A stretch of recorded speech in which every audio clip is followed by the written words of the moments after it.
नमस्कार।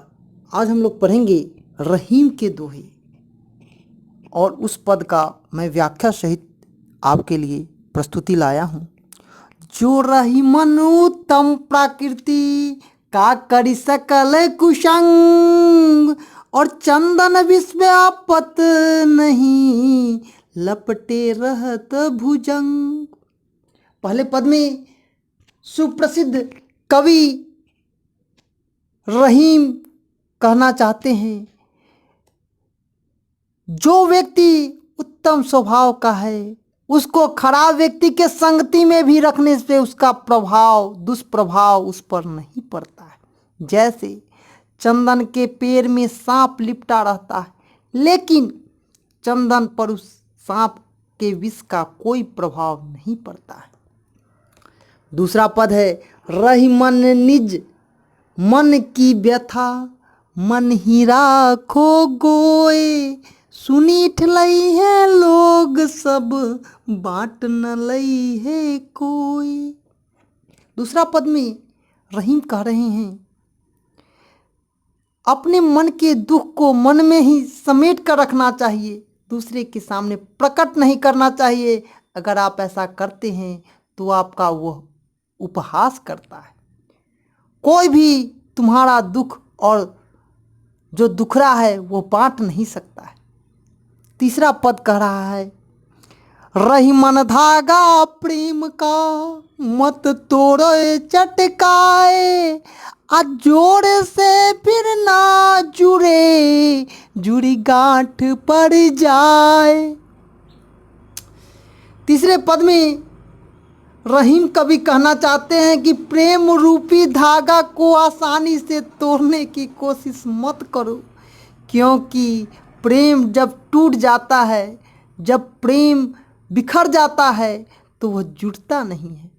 जिस प्रकार धागा को जोड़ने से उसमें गांठ पड़ जाती है, उसी प्रकार कहते हैं प्रेम जो है सदा सदा के लिए करना चाहिए, उसमें गांठ नहीं पड़नी चाहिए। चौथा पद है, तरुवर फल नहीं खात हैं सरवर पियहु न पानी, आ कही रहीम पर काज हित संपत्ति संच ही सुजाना। कह रहे हैं वृक्ष अपना फल नहीं खाते हैं, सरोवर अपना पानी नहीं पीते हैं, उसी प्रकार सज्जन व्यक्ति अपना धन संचय परोपकार के लिए ही करते हैं। आप देखते हो या नदी कभी पानी पिया है? नहीं।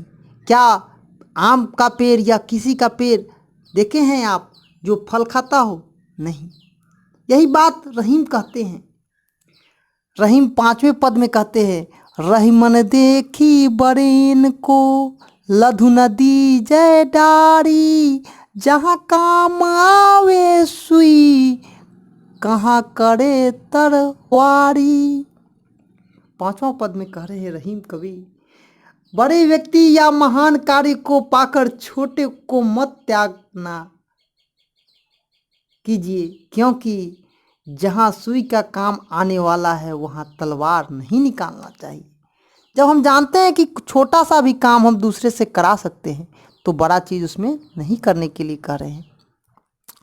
छठा पद है, रहीमन वे नर मर चुके जे कहूँ मांग जाही, उनते पहले वे मुए जिन मुख निकसत नाही।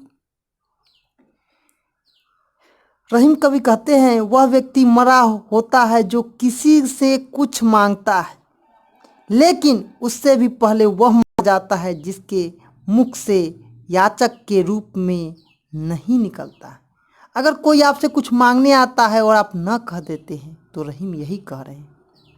सातवां पद है आपका, यू रहीम सुख होत हैं उपकारी के संग, बटन वारे को लगे ज्यों मेहंदी का रंग। उपकारी व्यक्ति जो होता है, जो सत्संगी होते हैं, वह मेहंदी के तरह एक दूसरे के हाथ में लग जाते हैं। जिस प्रकार आप देखते हुएगा मेहंदी पीसा जाता है और जो बांटता है उसके हाथ लाल हो जाते हैं। अर्थात परोपकार करने वाला का स्वयं उपकृत हो जाता है। 8वां पद, कारज धीरे होत हैं काहे होत अधीर, समय पाए तरुवर फले के तक सींचे नीर। अंतिम पद में रहीम कहते हैं मनुष्य को अपने कर्म के प्रति अधीर नहीं होना चाहिए, अर्थात धैर्य से खोना नहीं चाहिए, क्योंकि जब धैर्य खो जाता है तो काम आगे नहीं बढ़ता है। जैसे पेड़ समय पर ही फलता है, चाहे आप कितना भी उसमें खाद क्यों न दे, कितना पानी क्यों न दे, उसी प्रकार से रहीम इन दोहों में उन मानस के प्रति अपनी सच्ची निष्ठा और खरी बोली का बड़ा ही मार्मिक दृष्टिकोण प्रस्तुत किया है। ये वीडियो आप न्यू एजुकेशन पॉइंट की तरफ से देख रहे हैं। जय हिंद, जय भारत, जय बिहार।